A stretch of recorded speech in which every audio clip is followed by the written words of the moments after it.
ओम नमो भगवते श्री अरविंदाय। ओम आनंदमयी चैतन्यमयी सत्यमयी परमे। आमे दिव्यजननी श्रीमांकर विरचित चिरंतनी ग्रंथर अध्याय मान पाठ करुथिले। आज जो अध्याय पाठ करिबा तार शीर्षक हेउछि तीनोटी विजय।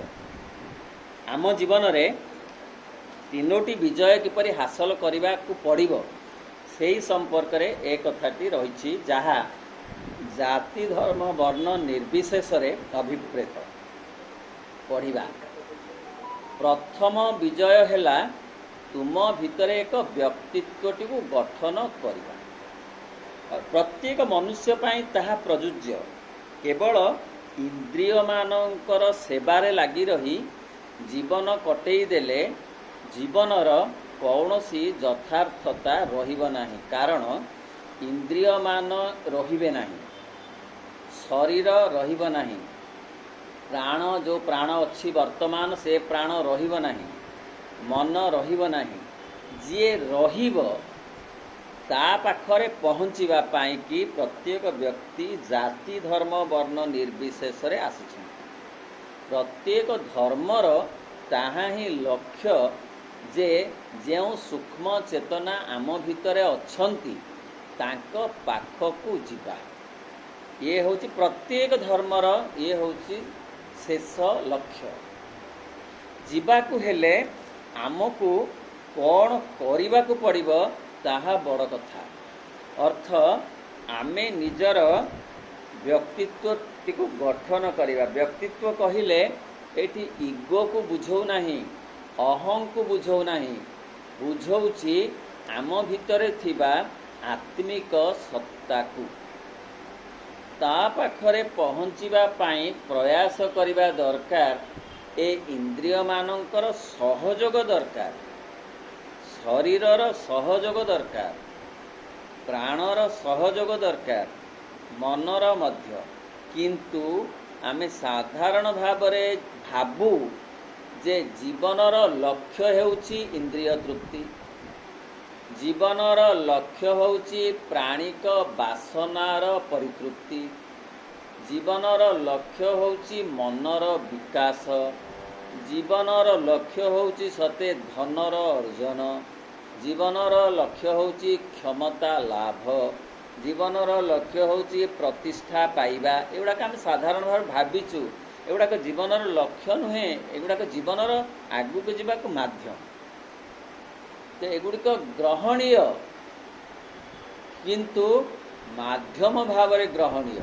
क्षमता धन जस प्रतिष्ठा प्रशंसा इंद्रिय लालसार परितृप्ति ए सबु कथा गुड़ाक ग्रहणीय हो पारे माध्यम भाव में। तेणु प्रथम काम होउची प्रथम विजय। जड़े योद्धा भाव में जेमती दिग्विजय करा जाए, राज्य जय करा जाए, निजको विजयी बोली घोषित करा जाए, से होची आत्मार निकटवर्ती हवा।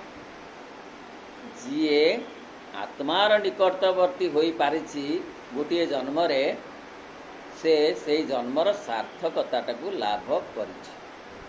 ताहा परे द्वितीय विजयर कथा। द्वितीय विजय होचे एकक व्यक्तित्वटी को भगवान को देदेवा, आत्मा को परमात्मा को सांगरे जोड़ीबा। खाली आत्म आविष्कार कले यथेष्ट हबनी। तार जे मूल जे महासागर जहिरु आसीची ए आत्मा रूपक नदी, से नदीर परिचय केवल पाइले हबनी, सागर सहित तार परिचिति करैबा दरकार पड़िबो।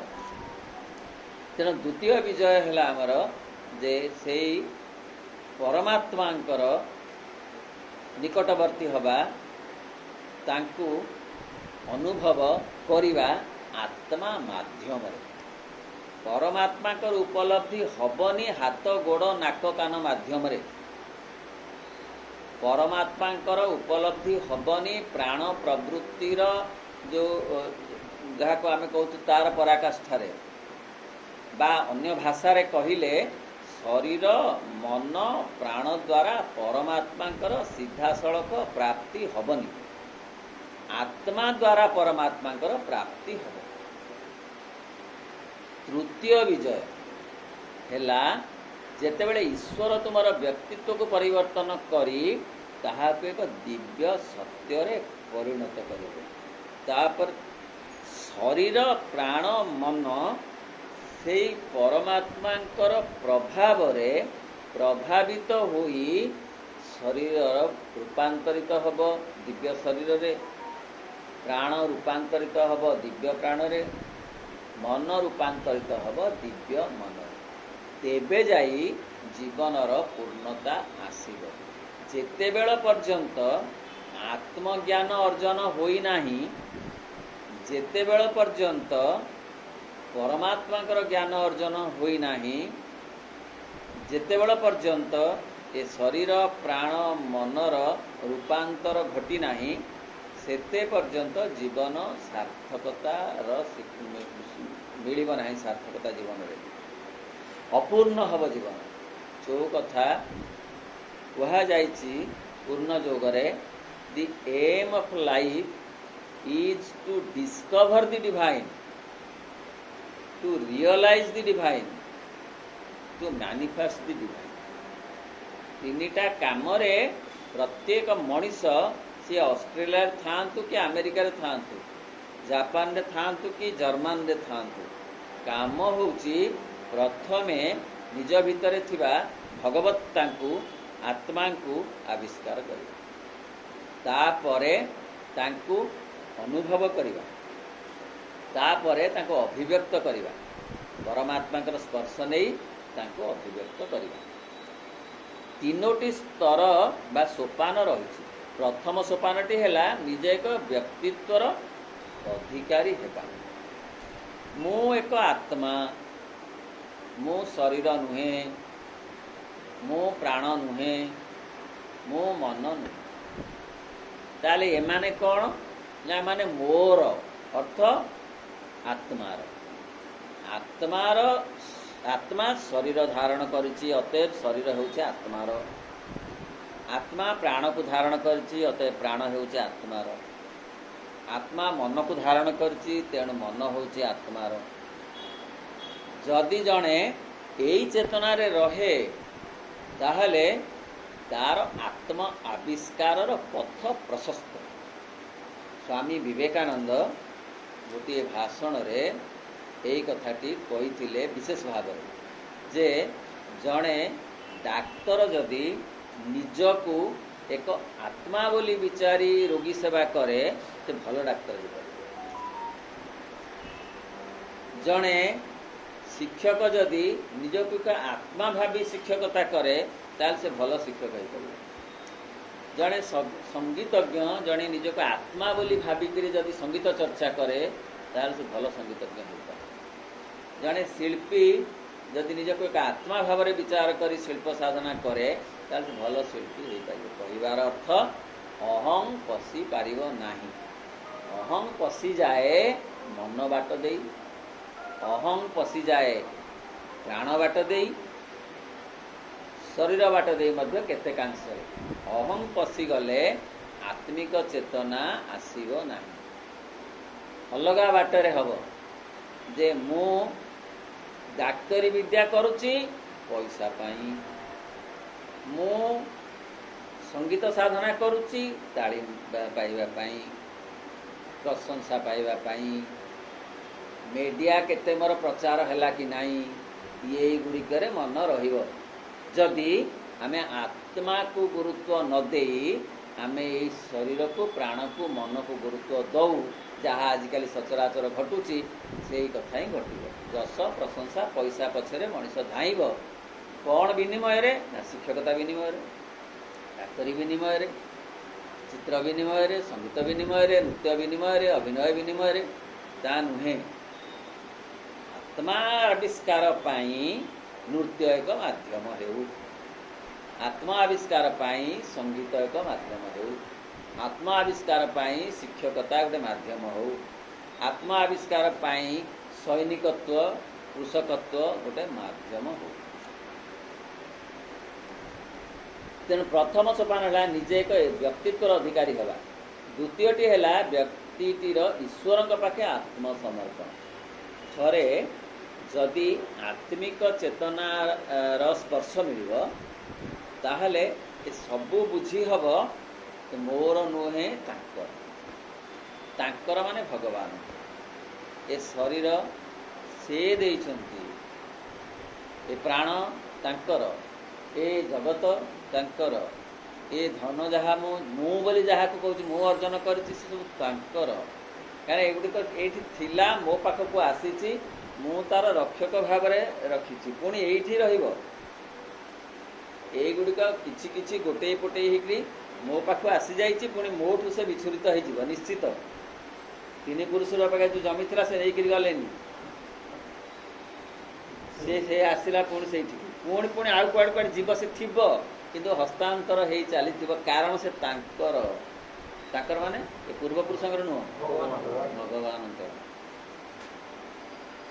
तेणु पाखे आत्मसमर्पणटा प्रथम हबनी आत्मिक चेतना बाट दे हम आत्म आविष्कार हेले भगवान पाखरे आत्मसमर्पण अधिक अधिक हो पार ता माने से निजक संपूर्ण भाव समर्पित हो से जापर मु नुहे से मोर नुहे तांकर सबु किछि से देइचंती अतएव तांकर जी देइची मते व्यवहार करने को से कथाटा तो तांकर मु जदि मागी आनी गोटे कोड़ी कि कांक ताले सेटा कौन मोर हो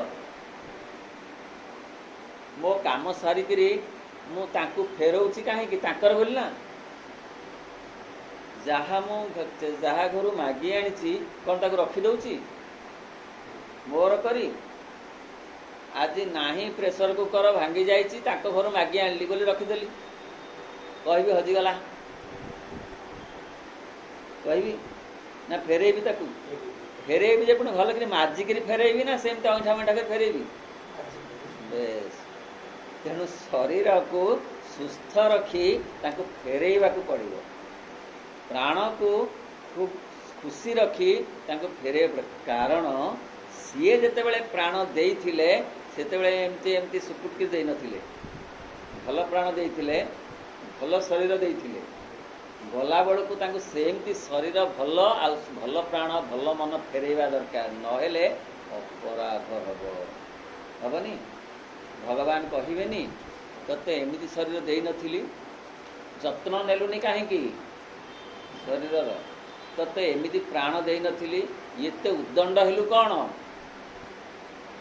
इते जस प्रशंसा इते प्रतिष्ठा पछरे धाई गोड़ हाथ भांगिलु कहीं मन को मध्य सेमती का एते विषाक्त कलु कहीं अन्य चिंता क्षत चिंता करी अन्यर असुविधा करी दुर्भावना दुश्चिंता भितर बुड़ी रही मन को एते क्षताक्त करी फेरौछु जे क्षताक्त मन देई तो नथिली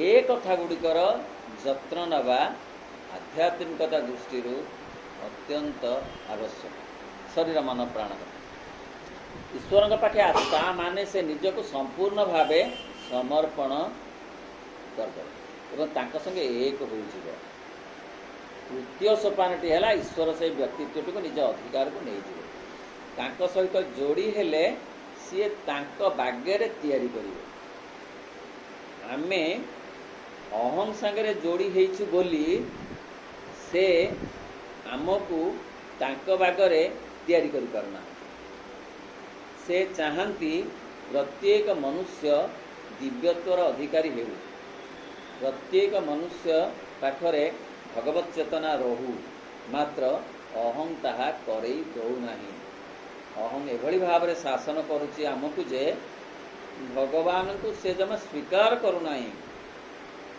समर्पण करने तो दूर कथा निजक स्वीकार भी करूना तेणु जितेबाला ईश्वर आत्मसमर्पित जड़े सी धारार पकई ईश्वरत्व प्रदान करेंगे एते पर्यंत प्रत्येक व्यक्ति को जीवाकू हब जी न जीव सी से बाटरे रही जन्म पर जन्म आसुथिबो इंद्रिय लालसा मेंटौथिबो ଯଶ ପ୍ରଶଂସା ଧନ ଅର୍ଜନ କରୁଥିବ, ସେଗୁଡ଼ା ସବୁ ଛାଡ଼ି ଦେଇ ଯାଉଥିବ,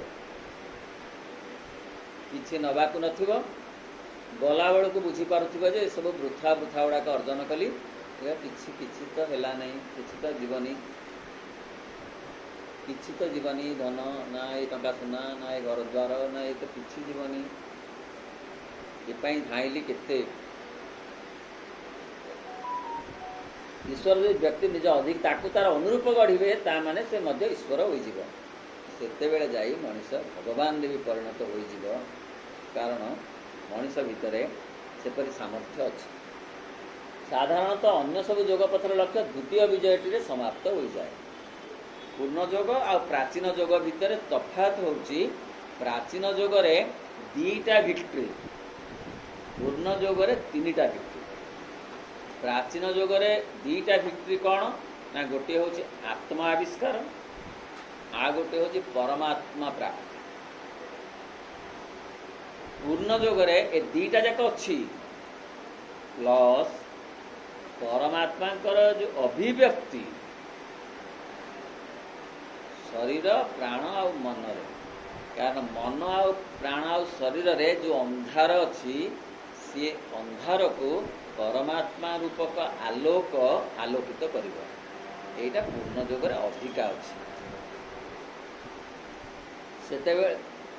ଯେତେବେଳେ ଜଣେ ସାଧାରଣତଃ ଅନ୍ୟ ସବୁ ଯୋଗ ପଥରେ ଲକ୍ଷ୍ୟ ଦ୍ୱିତୀୟ ବିଜୟଟିରେ ସମାପ୍ତ ହୋଇଥାଏ। ଯେତେବେଳେ ଜଣେ ନିଜକୁ ଈଶ୍ୱରଙ୍କ ପାଖେ ସବୁକିଛି ସମର୍ପଣ କରିଦିଏ, ନିଜ ପାଇଁ କିଛି ହାତରେ ପାଞ୍ଚ ନ ରଖେ ଏବଂ ଈଶ୍ୱରଙ୍କ ସହିତ ଏକୀଭୂତ ହୋଇଯାଏ, ସେତେବେଳେ ସେ ଭାବେ ଯେ ତା କାମ ସରିଗଲା। ପ୍ରାଚୀନ ଯୁଗରେ ସରିଗଲା, ଘର ଛାଡ଼ି ଦ୍ୱାର ଛାଡ଼ି ବନକୁ ଯାଇ ପାହାଡ଼ ଗୁମ୍ଫାକୁ ଯାଇ ସେଠି ସାଧନା କରି, କଷ୍ଟ ସାଧନା କରି, ଆତ୍ମା ଆବିଷ୍କାର କରି, ପରମାତ୍ମାଙ୍କୁ ସାକ୍ଷାତ ଲାଭ କରି, ପରମାତ୍ମାଙ୍କୁ ମୁକ୍ତି ମାଗି ତାଙ୍କ ସାଙ୍ଗରେ ମିଶିଯିବା। ଇଏ ପ୍ରାଚୀନ ଯୁଗ।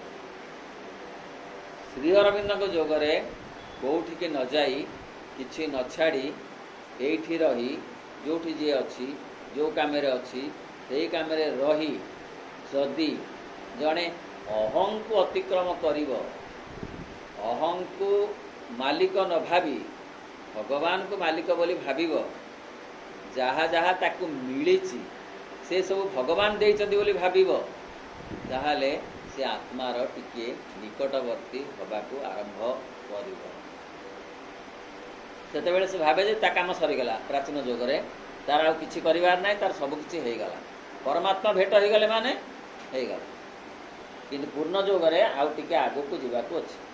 କିନ୍ତୁ ଆମେ ଏଇଠାରୁ ହିଁ ଆରମ୍ଭ କରୁ, ଆମେ ମାନେ ପୂର୍ଣ୍ଣ ଯୁଗରେ ଏଇଠାରୁ ଆରମ୍ଭ କରୁ। ଅର୍ଥ ପରମାତ୍ମାଙ୍କୁ ପାଇଲା ପରେ ପୁଣି ତାଙ୍କୁ କିପରି ଅଭିବ୍ୟକ୍ତି କରିବାକୁ ହେବ ଶରୀର ପ୍ରାଣ ମନରେ, ତାହା ଆମର କାର୍ଯ୍ୟ। ଆମେ ଈଶ୍ୱରଙ୍କୁ କିନ୍ତୁ ଆମେ ଏଇଠାରୁ ହିଁ ଆରମ୍ଭ କରୁ। ଆମେ କହୁ ନା ନା, ଏହା କେବଳ ଏକ ଆରମ୍ଭ ମାତ୍ର, ପରମାତ୍ମା ପ୍ରାପ୍ତି। ଆମେ ଈଶ୍ୱରଙ୍କୁ ଚାହୁଁ, ଯାହାଙ୍କ ସଙ୍ଗେ ଆମେ ଏକୀଭୂତ ହୋଇଛୁ ଆମ ବ୍ୟକ୍ତିତ୍ୱ ଭିତରକୁ ପ୍ରବେଶ କରିବା ପାଇଁ ଏବଂ ଆମ ନିଜ ବ୍ୟକ୍ତିତ୍ୱକୁ ଦିବ୍ୟ ବ୍ୟକ୍ତିତ୍ୱରେ ପରିଣତ କରି ଏକ ଦିବ୍ୟ ପୃଥିବୀରେ କାର୍ଯ୍ୟ କରିବା ପାଇଁ। ଏ ହେଉଛି ଆଉ ଗୋଟେ ଦିଗରୁ ଦେଖିଲେ ପୁରା ବିଜ୍ଞାନ ସମ୍ମତ। ଆମେ ଏଯାବତ୍ ଯେଉଁ ବୈଜ୍ଞାନିକ ଧାରାରେ ଅନୁପ୍ରାଣିତ ହୋଇଛୁ, ସେଥିରୁ ବୁଝିପାରୁଛୁ ଯେ ବିବର୍ତ୍ତନ ଧାରାରେ ଆସିଛି ଏତେ ବାଟ ସୃଷ୍ଟିର ସର୍ଜନା। ଯେତେବେଳେ କିଛି ବି ନଥିଲା, ପଞ୍ଚଭୂତ ଥିଲା, କ୍ଷିତି ଅପ୍ ତେଜ ମରୁତ୍ ବ୍ୟୋମ, ଯେତେବେଳକୁ ପ୍ରାଣ ଶକ୍ତି କିଛି ଆସିନଥିଲା, ତାର ନିୟୁତ ବର୍ଷ ପରେ ଆସିଲା ଶିଉଳି। ଶିଉଳି ପୁଣି କେତେ ବର୍ଷ ପରେ ସିଏ ପୁଣି ସ୍ଥଳଭାଗର ହେଲା, ଉଦ୍ଭିଦ ହେଇକିରି ପୁଣି ବିରାଟ ବିରାଟ ଗଛ, ସେ ଗୋଟେ ଶାଖା ମିଳିଗଲା। ତାପରେ ଏଇ ଶିଉଳି ପରେ ଆସିଲା ଯେଉଁ ଜେଲି, ଯେଉଁ ଜୀବସତ୍ତା, ଯାହାକୁ ଆମେ ଟିକେ ଉଚ୍ଚତର ପ୍ରାଣସତ୍ତା ବୋଲି କହୁଛୁ ଶିଉଳି ଅପେକ୍ଷା, ସିଏ ଆସିଲା। ସିଏ ପୁଣି ଆଉ ଗୋଟେ ବ୍ରାଞ୍ଚ ନେଇ ମଣିଷ ପାଖେ ପହଞ୍ଚିଲା। ଏଇ କଥାଟା ଡାରୱିନ୍ କହିଲେ, ଏଇ କଥା ବିଜ୍ଞାନ ଗବେଷଣାରୁ ଜଣାପଡ଼ିଲା, ତାହା ଠିକ୍, କେହି ଅସ୍ୱୀକାର କରୁନାହାନ୍ତି। ହେଲେ ଯଦି ପ୍ରାଣୀ ବାଟ ଦେଇକିରି ମଣିଷ ଆସିଲା, कीट पतंगरू प्राणी, प्राणीरू मनीष विवर्तन, ताहले मनीषठी कौन सरीजीव सृष्टि प्रक्रिया? विज्ञान कथा मु कहूँ, ये आध्यात्मिक कथा पढ़नी। निश्चित भाव में तापर कौन घटिब, तापर जहा घटिब से कथाटा श्री अरविंद कहते, जहाँ को डार्विन कहना। डार्विन से दूर को देखिपारे ना, कारण तांकर सेपरी साधना नथिला। श्री अरविंद कहते एठी मनीष जाति अटकी जीव नाही, मनीष को नहीं सृष्टि सरीब नाही, आउरे आगकू जीव, जहाँ को कहा जाउछि अति मानव। अर्थ तार जो अपूर्णता अच्छी शरीर प्राण मन रे पूर्ण हो गले से गोटे पूर्ण मानव हो जीव, दिव्य मानव रे परिणत हम। सेतेबेले तार प्रभाव रे ए पृथ्वी दिव्य हब, अर्थ ए वातावरण आउरी शुद्ध हब, निर्मल हब, आउरी बेसी मधुर हब, आउ सुंदर हब। प्रभाव अच्छी गोटे व्यक्तिर जमती चारिपटे गोटे अरा थाए, गोटे परिवेशर मध्य चारिपटे सेमती थाए। गोटे व्यक्ति गोटे परिवेश को मध्य प्रभावित करि पारे। जनकर सदिच्छा सद्भावनार भावतरंग अच्छी, सेपरी जनकर कुचक्र अनिष्ट चिंता, अन्य पाई क्षति चिंता र मध्य गोटे भावतरंग अच्छी। से भावतरंग परिवेश निर्माण करे। आचार्य थिले बोली चोरटी लंग लंग हो चोरी कर पारानी, आ किसी कहीं क्या कहना, खाली आचार्य बसते पाखे। चोर जाई सरदार को कहला आज हो पारानी चोरी, तते कौन देवी परसेंटेज, कहीं लोकटी पाखे बसते बोली चोरी कर पारि। बुझु बुझु बुझु से लोकटी कहीं नुह आचार्य, किसी से क्या कहना आचार्य। तांको भीतर जो भावतरंग, ब्रेन रो जो भावतरंग, शरीर रो जो भावतरंग आसुची ना, से भावतरंग से परिवेश रे खेली जाउची, आ चोरी को मध्य चोर कार्य करेई दौ नाही। सेहीपरि जन जदि शुद्ध हो जीव प्रकृत रे आत्मा को परमात्मा सांगरे मिलई सारी पुणी तांको अभिव्यक्त करने को चाहिए शरीर मन प्राण रे, ताहले से जो शरीर आसीबो से शरीर गोटे स्वतंत्र शरीर हम, जहाँ को आम विवर्तन धारा कहूँ आ गोटे स्पेसीज आसो, निश्चित आसो। जो कथा मन को मन घटी था लक्ष लक्ष वर्ष पर, से कथा को अल्प केते वर्ष भितर करदेवा को माँ श्री अरविंद आसला कथा। सी कौन सी प्रकार दीक्षा देवाक आसीना, कौन सी क्या निज छांचे पकड़ा आसीना, सी पुराणा पद्धति को अनुसरण करने को 100 भाग चाहूना, सी तमें आमिष निरामिष जटा लंडा कथा कहूना, सी यही सब कथा किसी कहूना। कौन खाइल, कौन पिंधिल, तमें किभली भाव में कौ घरे रहिल, केमती गाड़ी चलैल, किसी से कहूना। से कहते जे आ गोटे स्पेसीज मु आणुची, विल यू हेल्प, तमें सहयोग टे कर कि, ताहले गोटे स्पेसीज शीघ्र आसीज, से स्पेसीज तुम्हें सामिल हो। थरे स्पेसीज रे सामिल हो गले ये रोग, ये दुख, ये शोक रही। वर्तमान ये कथा गुड़ाक दूर करी होउनी। केते औषध खाइले मध्य हार्ट अटैक होउची, केते औषध खाइले मध्य डायबिटीज कमुनी, केते औषध खाइले मध्य डेथ होउची, केते विटामिन वार्धक्य आउची, केते प्रकार चेष्टा कले मध्य मन दुख होउची। मनर काम होउची दुख, आ इतर कथा कम। जहाँ पाइले भी दुख, जार दामिका जोता नहीं से दुखी, जार गोड़ुटी नहीं से दुखी, यही एतरु सुखी नुह। गोड़ नहीं बोली से जेतिकी दुखी, दामिका जोता पाइक तार से बेसी दुखी। आ दुख करवा होची मनर काम, प्राणर काम होची खाली भोक, हाँ हाँ हाँ हाँ ही प्राण गला। ତାଙ୍କର ଗୋଟେ ଏମିତି ଗାଡ଼ି ଆସିଲା, ଆମର ଗାଡ଼ିଟା ଏମିତି ଆଉ ଟିକେ ସିଟ୍ ଦୁଇଟା ଅଧିକା ହେଇଥାନ୍ତା ପଛକୁ, ଥିଲା ଚଳୁଥିଲା। ସେ କହିଲା ପୁରୁଣା ଧାରାରେ ଏକ ଚକେ ରଥ ଚଳୁଥିଲା, ଦିଚକ ହେଲାରୁ ନ ଚଳିଲା। ଚକକରେ ଠିକ୍ ଚାଲୁଥିଲା, ଯେମିତି ଆଉ ଗୋଟେ କାହାର ଦିଚକ ଦେଖିଲା ଧରିଲା କଥା, ଖାଲି ହାଁ ହାଁ ହେଇ ପ୍ରାଣ ଗଲା। ତାକୁ ଆଇତ କଲା ବେଳକୁ ଭଲ ଡ୍ରାଇଭରଟେ ମିଳୁନି, ସେ ଚିତା କାଟି ଦେଇ ଗଲାଣି। ତାକୁ ଆଇତ କଲା ବେଳକୁ ତେଲ କିଏ ବିକି ଦେଲାଣି ଗାଡ଼ିକୁ। ତା ମାନେ ଆଉ କେତେବେଳେ ଆଉ ସୁଖ 100% ହେଲାନି। ପ୍ରାଣର କାମ ହେଉଛି ହାଁ ହାଁ ହବ, ଆଉ ମନର କାମ ହେଉଛି ଦୁଃଖ କରିବ। ଯାହା ପାଇଲେ ବି ଦୁଃଖ କରିବ, ଏସବୁ ଆଉ ରହିବ। ସେମିତି ଗୋଟେ ମନ ହେଇଥିବ, ସେମିତି ଗୋଟେ ୱାଟର ପ୍ରୁଫ୍ ମନ ହେଇଥିବ ଯେ ଯେଉଁଥିରେ ପାଣି ଭେଦିବନି। ପାଣି ସିନା ଭେଦିଲେ ଓଦା ହେବ, ଓଦା ହେଲେ ସିନା ଶୁଖେଇବାକୁ ପଡ଼ିବ, ଦର ଶୁଖିଲା ହେଲା ସିନା ଗନ୍ଧେଇବ, ମୂଳ ତ ଭେଦିବନି, ଆଉ ଗନ୍ଧ ଆସିବ କେଉଁଠୁ? ତେଣୁ ସେମିତି ଗୋଟେ ପ୍ରାଣ ଆସିବ, ସେମିତି ଗୋଟେ ମନ ଆସିବ ଯେ ଯିଏ ଜମା ଆକ୍ରାନ୍ତ ହେବନି ଦୁଃଖରେ। ଲାଗୁଛି ଅସମ୍ଭବ କିନ୍ତୁ ସମ୍ଭବ, କାରଣ ଅସମ୍ଭବ ବି ଦିନେ ଲାଗିଥିବ ସେଇ ମର୍କଟକୁ ମଣିଷ କଥା ଶୁଣି।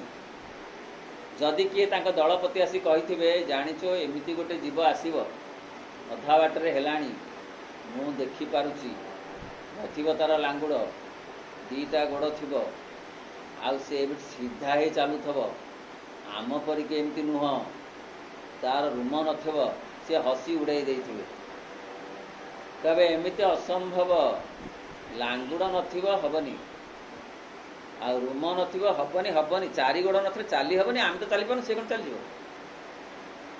ଯେତେବେଳେ ହେଲା, ହଁ ହେଲା ତ, ଲାଙ୍ଗୁଡ଼ ନଥାଇକିରି ଦୁଇଟା ଗୋଡ଼ରେ ତ କେଡ଼େ ସୁନ୍ଦର ଦୌଡ଼ିଲା, ସେ ଚାଲିବ କ'ଣ? ହଁ ଆଉ ଗୋଟେ ସତ୍ୟ ଆସିଲା। ସେଇ ଅବସ୍ଥା ବର୍ତ୍ତମାନ। ଅବିଶ୍ୱାସ ଲାଗୁଛି ଯେ ଏମିତି ଗୋଟେ ମନ ଆସିବ ଯେଉଁଥିରେ ଦୁଃଖ ରହିବନି, ଏମିତି ଗୋଟେ ପ୍ରାଣ ଆସିବନି ଯେଉଁଥିରେ ହାଁ ହାଁ ରହିବନି, ଏମିତି ଗୋଟେ ଶରୀର ଆସିବ ଯେଉଁଥିରେ ରୋଗ ରହିବନି। ଆମେ ତ ଏମିତି କଥା ଚାହୁଁ, କିଏ ନ ଚାହେଁ ଏ କଥା? ନା ଚାହିଁଲେ ସେଥିପାଇଁ ଟିକେ ପ୍ରୟାସ କରିବାକୁ ପଡ଼ିବ। ନା ଆମର ତ ପ୍ରବଚନ ଯାଉଛି ଶୁଣିବାକୁ, ନା ପ୍ରବଚନ ଶୁଣିଲେ ଏ କଥା ମିଳିବନି। କ'ଣ ମିଳିବ? ନା ମୁକ୍ତି ମିଳିବ। ତେମେ କ'ଣ ସତ୍ୟରେ ମୁକ୍ତି ଚାହୁଁଛ? ନା ନା, ଆମେ ସଦାବେଳେ ଏଠି ରହିବୁ, ଭଲରେ ରହିବୁ। ନା ଏଠି ରହିଲେ ଭଲରେ ନାହିଁ, ଆଇଦର ମୁକ୍ତି ପାଇବ ନହେଲେ ଘାଣ୍ଟି ହେବ। କେଉଁଟା ଚାହୁଁଛ? ନା କେଉଁଟା ଆଉ ଚାହୁଁଛୁ? ଦୁଇଟା କୋଉଟା ଆମେ ଚାହୁଁନୁ। ଆମେ ରହିବୁ କିନ୍ତୁ ଆନନ୍ଦରେ ରହିବୁ, ଆନନ୍ଦ, ଆଉ କେତେବେଳେ ଦୁଃଖ ଆସିବନି। ନା ତାହେଲେ ପୂର୍ଣ୍ଣ ଯୋଗ ପାଠ ପଢ଼। ପ୍ରବଚନ ପଢ଼ିଲେ ତମକୁ ସେମିତି ଶରୀର ପ୍ରାଣ ମନ କଥା ଶୁଣିବାକୁ ମିଳିବନି। ଭାଗବତରେ ନାହିଁ, ଗୀତାରେ ନାହିଁ, ସେ ଭୁଲ ନାହିଁ। ସେ ସମୟ ଆସିନଥିଲା, 5000 ବର୍ଷ ତଳରେ ଏଇ ଭାବନା ଆସିନଥିଲା, କାରଣ ବିବର୍ତ୍ତନ ସେତେ ବାଟ ଚେତନା ସ୍ତରରେ ଯାଇନଥିଲା। ବୁଦ୍ଧଦେବ ଭୁଲ ନୁହନ୍ତି, ତତ୍କାଳ ପାଇଁ ଠିକ୍, କିନ୍ତୁ ଆଜି ପାଇଁ କେତେ ଠିକ୍ ତାହା ବିଚାର୍ଯ୍ୟ ବିଷୟ। ଶଙ୍କରାଚାର୍ଯ୍ୟ ଭୁଲ ନୁହନ୍ତି, ସେତେବେଳେ ପାଇଁ ଠିକ୍। ଯିଏ କହିଲେ ବ୍ରହ୍ମ ସତ୍ୟ ଜଗତ ମିଥ୍ୟା, ଶ୍ଲୋକାର୍ଦ୍ଧନ ପ୍ରବକ୍ଷ୍ୟାମି ଯଦୁକ୍ତ ଗ୍ରନ୍ଥ କୋଟି ବି ବ୍ରହ୍ମ ସତ୍ୟ ଜଗତ ମିଥ୍ୟା ଜୀବ ବ୍ରହ୍ମେବ ନା ପରଃ, ଯେ କହିଲେ ଠିକ୍ କହିଲେ, ଭୁଲ ନାହିଁ। ମାତ୍ର ଆଜି ତାରିଖ ପାଇଁ ହେଉଛି କି ଜଗତ ମିଥ୍ୟା କହି କେତେଜଣ ଲୋଭକୁ ଡେଇଁଲେଣି, କ୍ରୋଧକୁ ଡେଇଁଲେଣି, ଈର୍ଷାକୁ ଡେଇଁଲେଣି। ଜଗତ ତ ମିଥ୍ୟା, ଏ ମିଥ୍ୟା ପାଇଁ ଏତେ ବିବ୍ରତ ହେବାର। 10 ଟଙ୍କା ହଜିଗଲା, ସେ ସେଥିପାଇଁ 10 ଥର ମୁଣ୍ଡ ବାଡ଼େଇ ଦେଲାଣି, କାହୁଁ ଆସେ କାହୁଁ ଆସେ କାହୁଁ ଆସେ ବୋଲି କହୁନି। ମିଥ୍ୟା ତ ହଜିଗଲା, ଆଉ କ'ଣ ଏ ଜୀବନ ହଜି ଯାଉଛି? ଇଏ ଆମ ପୂର୍ବପୁରୁଷ ହଜିଗଲେ, ଆଉ ତମେ ଦେଖା ମିଳୁନାହିଁ, ହଜିଗଲେ ନା, ଆଉ କୁଆଡ଼େ ହଜିଗଲେ, ଆଉ ମିଳିଲା ନାହିଁ ଦେଖା। ଇଚ୍ଛା କଲେ ବି, ଆଉ ପୃଥିବୀ ଯାକ ଖୋଜିଲେ ବି ମିଳିଲା। ଆଉ ଟଙ୍କା 10ଟା ତ ହଜିଗଲା, ଆଉ କ'ଣ? କାହୁଁ ଆସେ ପରା 10 ଟଙ୍କା କାହୁଁ ଆସେ। ତେଣୁ ତାपर ଅଧ୍ୟାୟ ପଢ଼ିବା ଦିବ୍ୟ କର୍ମ ପାଇଁ ଆଗେଇ ଆସ।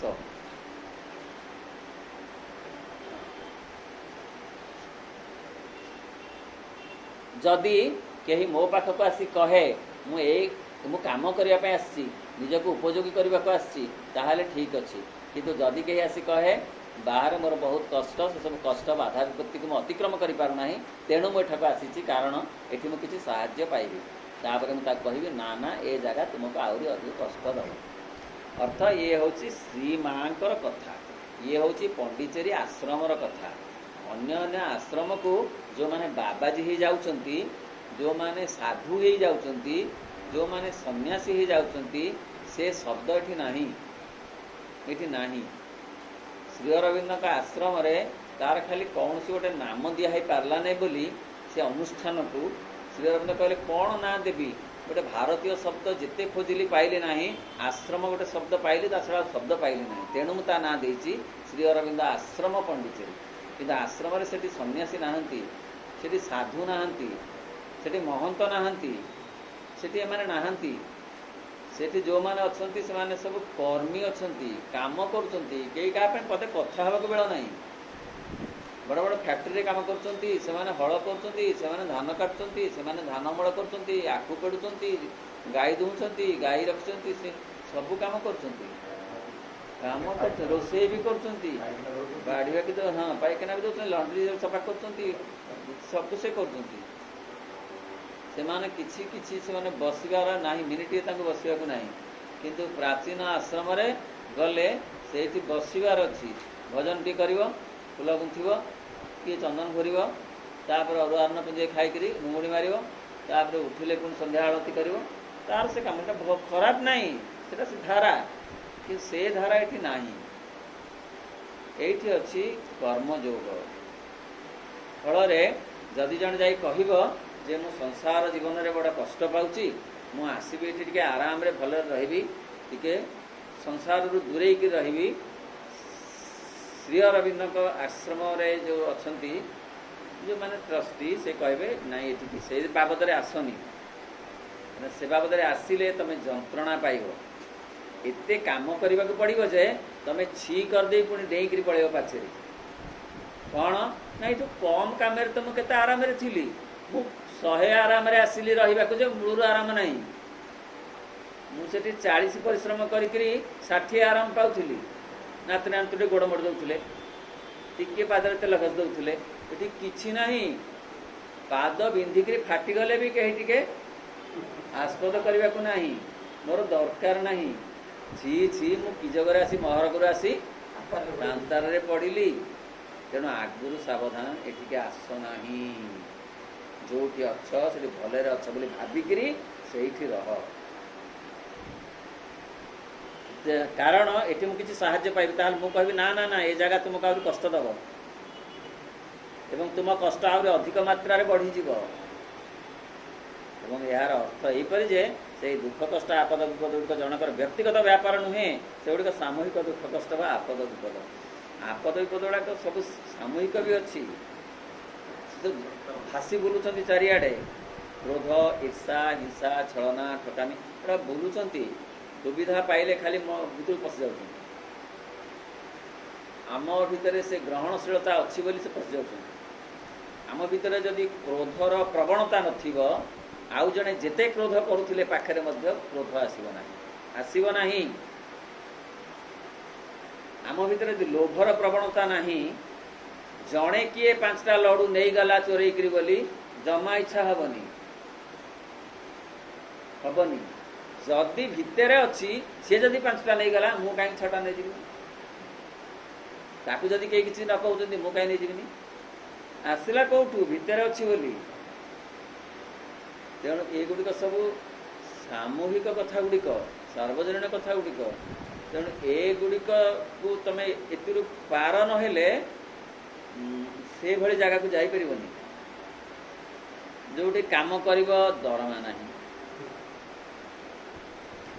आमर दरमा 2-4 दिन डेरी हो गले आम कौन कर गोलमाल कर ऑफिस जाकि बस पाखे कहूँ आम कहीं मिलनी तो मूल दरमा नहीं किए क्या कह खाली काम कर आ गोड़ हाथ बिंधिले सेमती लंब ही पड़ जा कहीं गोड़ हाथ दबा भी ना किंतु खटी खटी गोड़ बिंधिब बाबू पार आस न पार आराम करने कहीं ना आसन तेणु लोके जिते आसी मत कहती मुझे शांति आसी स्थिरता लाभ आसी अवसर जापन जोग करने से मुझे कहे ना ना ना ना माने मु जोग करी जोगी होगा आसी ना ये जोगी हवा के दरकार नहीं ये शांति पाइबी घरे बड़ अशांति बल बल कर रही होनी तेणु ये रहिले अशांति मो पर्यंत आसीपारनी मु शांति रे रही से कहले नहीं ये अशांति बढ़ कारण तुम भितरे से अशांति गुड़िक अच्छी बोली से परिवेश रे से गुड़िक स्थान पाई बा से परिवेश द्वारा प्रभावित हो तुम भितर अशांति एत बसा बांधी जाइए से ये आसिले हेनी से रही दूर करने को पड़ो अशांति तेणु सेतेबेले संपूर्ण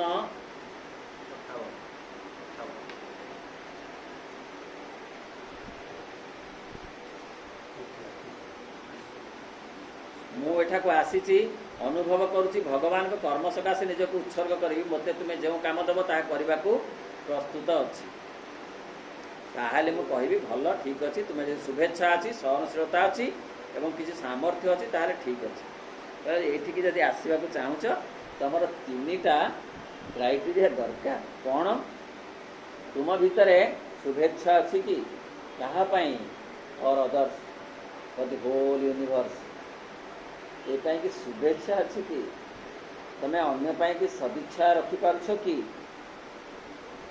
ताहले प्रथम तुम क्वालिटी तुम भितर आउ सहनशीलता अच्छी कि सही पार शरीर कष्ट अच्छी प्राणर भी कष्ट अच्छी कहीं 2 गोड़ी 4 गोड़ी नहीं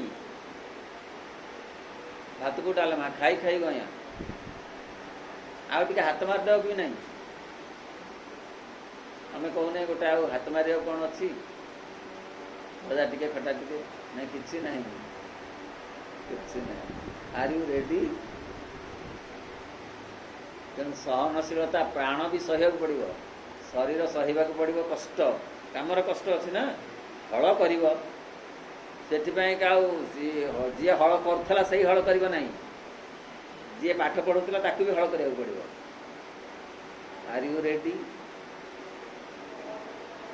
ना दे ताले जो अच्छे भले था तेणु भल शुभेच्छा अच्छी जदि सहनशीलता अच्छे आउ कौन सामर्थ्य अच्छे आउ धेड़िया धया है रख साहस पेलुव चलला बेलू 17 बांकर चलुव 3 ठा बसुव कह मत रख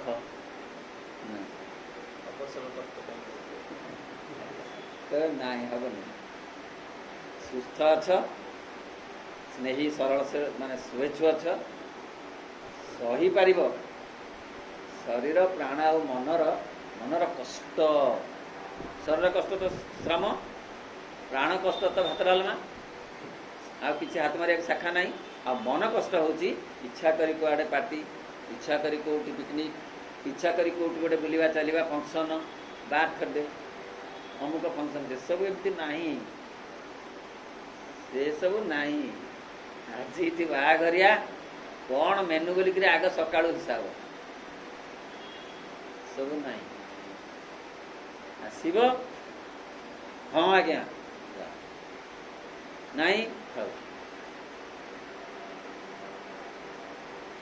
जदि जड़े कहे जे जहाँ कम ये मत दिज्व करी ताहले आस ताहले मैं कहबी भल ठीक गला तुम जब तुम आंतर विकास विजनता चाहू था ताहले तुम पक्षे ठीक है अन्य केउठी जाओ अन्य केउठी तुम जो निर्जन निवास चाहूच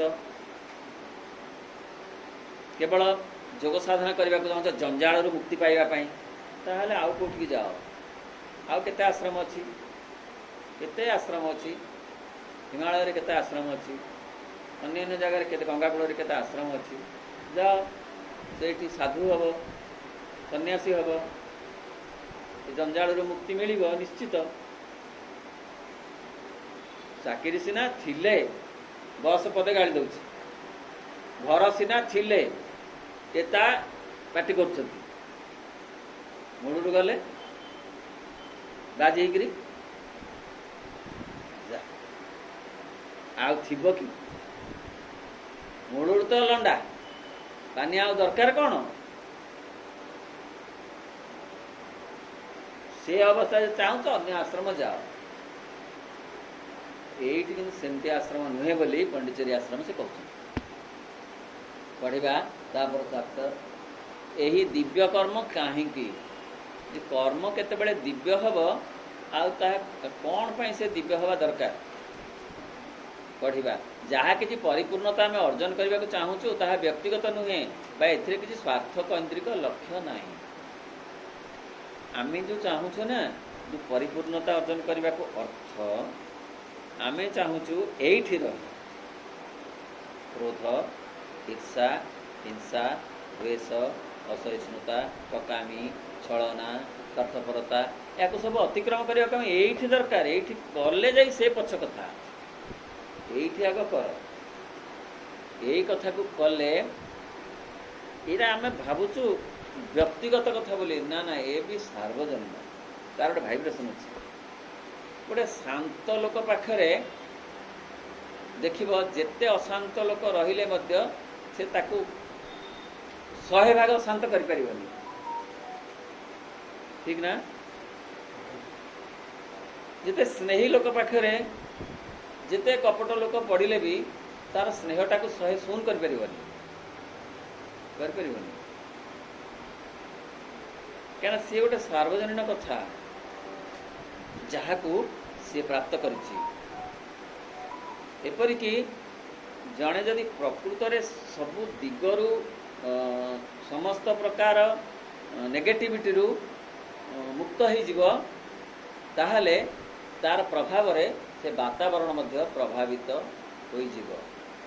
श्री अरविंद कहले सावित्री महाकाव्य रे one man's perfection still can save the world पृथ्वी मध्य बंचई दब जड़े लोक जदि 100% परफेक्ट हो निश्चित भाव ता परिवार ता पाख पड़ोसा किसी कारण परिमाण में प्रभावित होई प्रभावित गोटे बड़ वातावरण सृष्टि हो गोटे उदाहरण छोट देले कथाटा बुझी हम थे जड़े रजा तांकर गोटे फंक्शन पाई कि घोषणा कले जे तांक राज्य रे जेते जेते सब अछंती जो माने सब कौन गोपाल गोपाल समस्ते केतरा गाँ अच्छी से गाँव गोपाल मान को सब घोषणा कले जे समस्ते गोटे ड्रम रही प्रति गाँ मुंडे आ प्रत्येक से क्षीर ढालिबे जेहेतु तांको नातीर जन्मदिन पालन हम रजा कहीं जगिबे ना भारत लोक कहले बढ़िया है बहुत बढ़िया है जगवा तो कहीं ना ना सब कौन कले कथबार्ता होकर गाँव में कहले हम केते गाँव तो ड्रम अच्छी समस्त की ढला हवा अच्छी कहते ये जानू किए ढाल कि न ढाल आम ढाल आम पा ढाली भर्ती करदे ड्रम गोटे लोक कहला ना ना ठीक हेनी रजा कर रजा हूँ देवता प्रतिनिधि जो बागे हो रजा देवता प्रतिनिधि जदि से एत बड़ कथाटे कहते तुम जहाँ कर पछे मु किंतु लिटर क्षीर ढाली मो विवेक कहूँ कार्यक्रम करी बोली गोटे गाँव में जड़े मात्र गोपालक लिटर क्षीर ढाली देता आउ तक पानी से ड्रम आउ सब ड्रम पानी सब रजा सब नेले ड्रम जांच है वोट बाक्स जांच है कौ गाँव अमुक गाँव कौन आसी मंत्री वर ना सब पानी बसा स्टूडियो ये गाँव कौ गाँव आसी ना ये गाँव आसी कौन अच्छी टिके क्षीर टिके आज्ञा मिसी सब पानी जे टिके सब पुरस्कार किए मिसे आम जान जी हो जड़े लोक गोटे गाँव को रखीदा जड़े लोकर परफेक्शनटा गोटे गाँ वाला को रखिदेला सेहीपरि न्याय रे जड़े लोक शुद्ध हो गले परिवेश एवं पृथ्वी मध्य शुद्ध हवा बाट फिटी तेणु व्यक्तिगत यार उद्देश्य केवल ईश्वर को प्रकाश करवा ईश्वर को सेवार नियोजित कामटा कौन आम भितर भगवान अच्छा प्रकाशित होगा चाहूँगी बाट पाऊना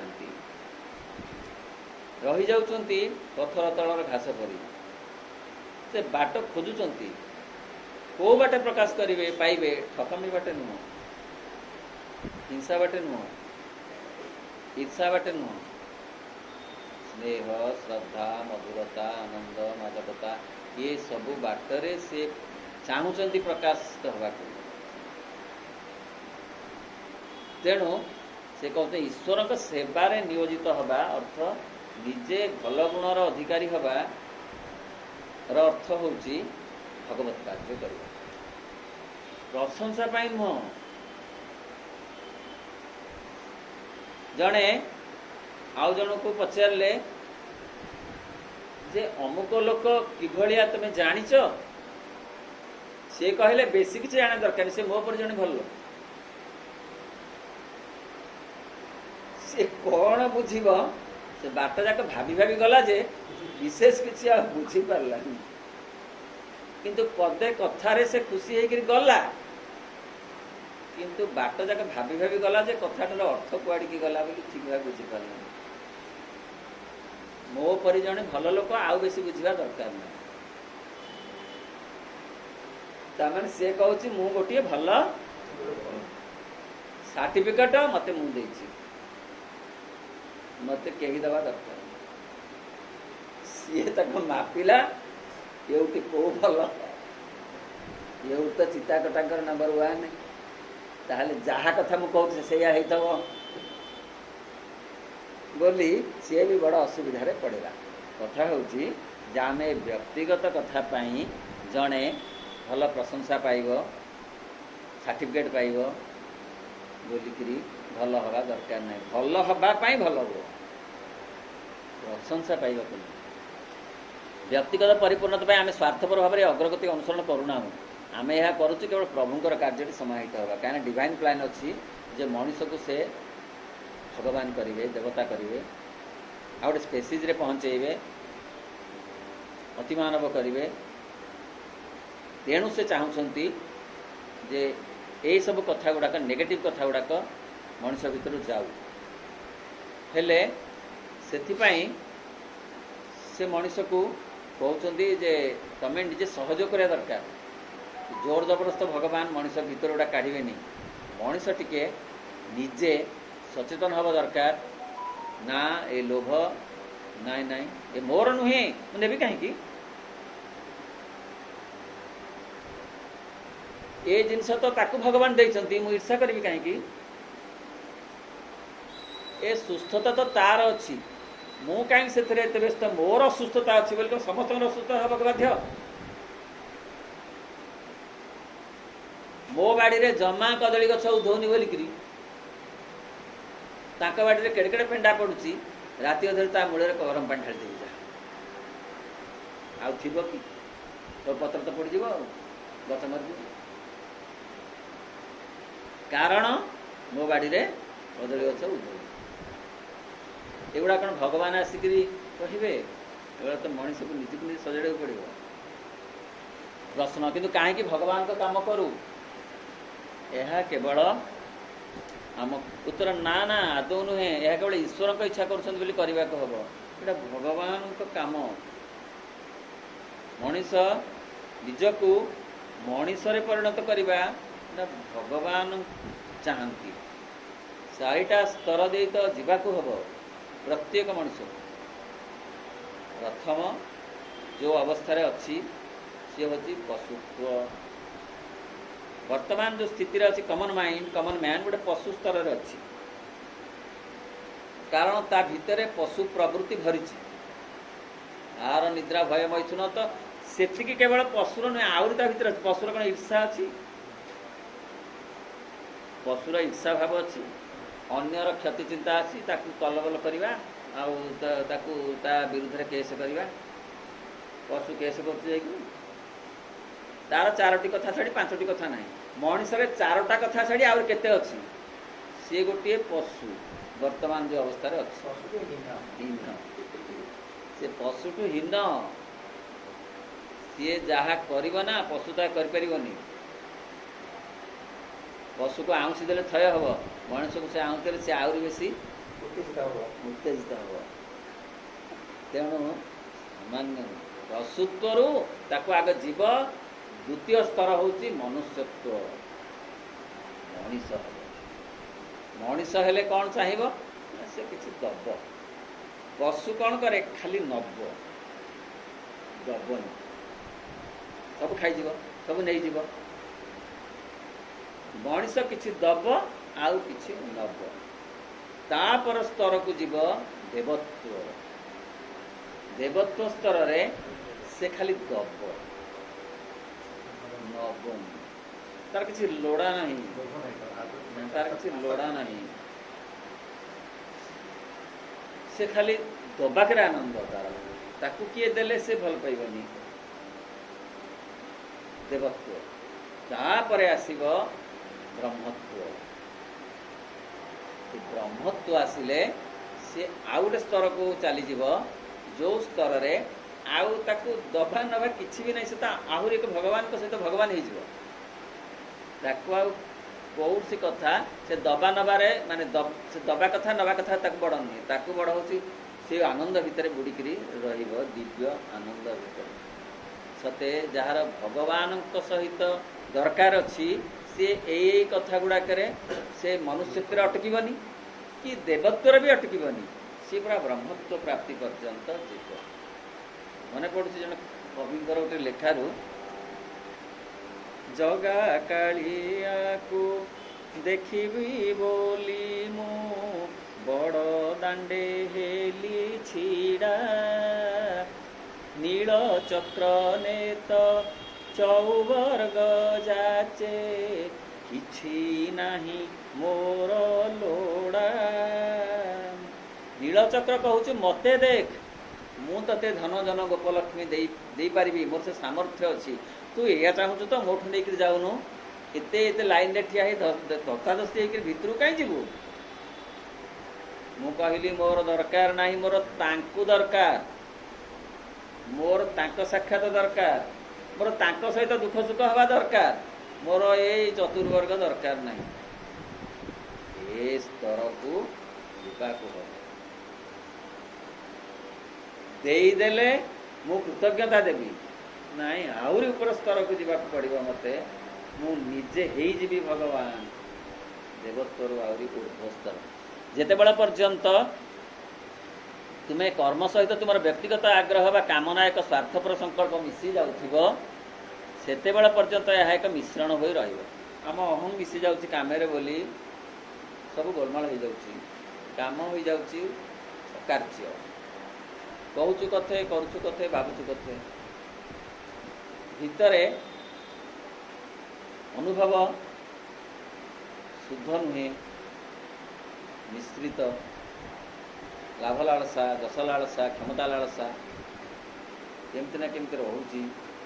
ଫଳରେ କର୍ମଟି କରୁଛୁ, ସେ କର୍ମଟି ସର୍ବାଙ୍ଗ ସୁନ୍ଦର ହେଉନି। ସେତେବେଳେ ପର୍ଯ୍ୟନ୍ତ ଦିବ୍ୟ ସଂକଳ୍ପର ଅଭିବ୍ୟକ୍ତି ଆଦୌ ନୁହେଁ। ଭଗବାନ ତାହା ଚାହାନ୍ତି ନାହିଁ। ଭଗବାନ ଚାହାନ୍ତି କର୍ମ କର, କିନ୍ତୁ ସେ କର୍ମ ଏଇ ମାନବିକ ସ୍ତରରୁ ଆହୁରି ଉର୍ଦ୍ଧ୍ୱ ସ୍ତରକୁ ଉଠି ଦିବ୍ୟତ୍ୱ ସ୍ତରକୁ ଯାଇ ବ୍ରହ୍ମତ୍ୱ ଲାଭ କରିବା ପାଇଁ ସହାୟକ ହେଉ। ସେ କୃଷି କାର୍ଯ୍ୟ ବି ସହାୟକ ହେବ ଯଦି ତାହା ଭଗବାନଙ୍କୁ ପ୍ରାପ୍ତି ପାଇଁ କି ଲାଗେ କାମରେ। ମୁଁ ଏ କାମ କରୁଛି କାହା ପାଇଁ? ଭଗବାନଙ୍କ ପାଇଁ। ପ୍ରଶଂସା ମିଳିବ ବୋଲି ନୁହେଁ। ମୁଁ ଅଭିନୟ କରୁଛି ଷ୍ଟେଜରେ, କିଏ ଦେଖିବ? ଭଗବାନ ଦେଖିବେ। ମୁଁ ଗୀତ ଗାଉଛି, କିଏ ଶୁଣୁଛି? କାହା ଶୁଣିବା ପାଇଁ ଗୀତ ଗାଉଛି? ଭଗବାନ ଶୁଣିବେ ବୋଲି। ତାହେଲେ ଯାଇ ସେ କର୍ମ ହେବ ଦିବ୍ୟ କର୍ମ। ତାହା ହେଉନି। ଦିବ୍ୟ ତାହା ହେଲା କେବଳ ଈଶ୍ୱର। ଯାହା କିଛି ଗଣ୍ୟ କରିବ, ଯାହା ଗଣା ହେବାର କଥା, ସେ ହେଲେ କେବଳ ଈଶ୍ୱର, ଭଗବାନ। ତାଙ୍କରି ସଂକଳ୍ପ। ତାଙ୍କରି ପ୍ରକାଶ ସୃଷ୍ଟି ଭିତରେ ଅଭିବ୍ୟକ୍ତି ସବୁ ସେ ବର୍ତ୍ତମାନ ମୁଁ ସେ ଲିଭେଇକି ତାକୁ ସେ ଲେଖିବାକୁ ପଡ଼ିବ। ମୋର ବୋଲି କିଛି ରଖିନି ହେଉ ଇଚ୍ଛା ପୂରଣ ଯାହା ବାଛି ଦବ ମୋ ପାଇଁ ଜୀବନ ବା ମରଣ ମା କହିବ। କବି ଅନ୍ୟତ୍ର କହିଲେ କ'ଣ ଯାହା ମୁଁ କରଇ ଯାହା ମୁଁ କହଇ ଯାହା ମୁଁ ଚିନ୍ତଇ ମାନେ ଜଗତର କଥା ପରମ ଈଶ୍ୱର ଜାଣୁଛନ୍ତି ପ୍ରତି ସବୁବେଳେ ସିଏ ସବୁ ଜାଣୁଛନ୍ତି। ଆମେ ଭାବୁଛୁ ସେ ଜାଣୁନାହାନ୍ତି ବୋଲି କିନ୍ତୁ ସେ ଏମିତି ଏତେ ଦଣ୍ଡ ଦେବା ଲୋକ ନୁହେଁ ଯେ ହଠାତ୍ କିଛି ଦଣ୍ଡ ଦେବେ। ଭାରି ସହନଶୀଳ କାରଣ ସେ ବେଶୀ ଭଲ ପାଆନ୍ତି ଆମକୁ। ଯିଏ ଯେତେ ଭଲ ପାଏ ଯାହାକୁ ସେ ସେତେ ସହନଶୀଳ ହେବାକୁ ବାଧ୍ୟ। ଯେହେତୁ ଭଗବାନ ଆମକୁ ବହୁତ ଭଲ ପାଆନ୍ତି ତେଣୁ ଆମେ ଯେତେ ଦୋଷ କଲେ ବି ସେ ଆମକୁ ସେତେ ଦଣ୍ଡ ଦିଅନ୍ତି ନାହିଁ ବା ପ୍ରାୟତଃ ଦଣ୍ଡ ଦିଅନ୍ତି ନାହିଁ। ଆମ କାମ ଆମକୁ ଦଣ୍ଡ ଦିଏ କର୍ମଫଳ ହିସାବରେ, ସେ ଦିଅନ୍ତିନି। ସେ ଭଲ ପାଆନ୍ତି। ଆମେ ଯଦି ତାଙ୍କୁ ଭଲ ପାଉ ତା ତୁଳନାରେ ସେ ବହୁତ ଗୁଣରେ ଭଲ ପାଆନ୍ତି ଆମକୁ। ଆମେ ତାଙ୍କୁ ଭଲ ପାଉ କ'ଣ ପାଇଁ? ମାଗିବା ପାଇଁ, ସେ ଆମକୁ ଦେବେ ବୋଲି। ଯେଉଁଦିନ କହିବେ ମୋତେ ମୋର ତତେ କିଛି ଦେବାର ନାହିଁ ଏତିକି ପଦେ କହିଦେବେ ଆଉ ଯିବାର ନାହିଁ ମନ୍ଦିର। ନାହିଁ କଲେ କିଛି ଦେବେନି ବୋଲି ମୋର ତ ଦରକାର ତାଙ୍କ ଠାରୁ ଆଣିବା, ମୋର ସେ ଦରକାର ନାହାନ୍ତି। ତାଙ୍କ ଠାରୁ ଆଣିବା ହେଉଛି ତାଙ୍କ ଠାରୁ ମାଗିକିରି ଆଣିବା ଧର୍ମ। ତାଙ୍କୁ ମାଗିବା, ତାଙ୍କୁ ସ୍ୱୟଂ ମାଗିବା ଆଧ୍ୟାତ୍ମିକତା। ମୋର ସେ ଦରକାର ମାନେ ଭଗବାନ ଦରକାର, ଆଧ୍ୟାତ୍ମିକତା। ମୋର ଭଗବାନଙ୍କ ଠାରୁ ଦରକାର, ଧନ ଦରକାର, ଜନ ଦରକାର, ଯଶ ଦରକାର, ଧାର୍ମିକତା। ଓಂ ନମୋ ଭଗବତେ ଶ୍ରୀ ଅରବିନ୍ଦାୟ।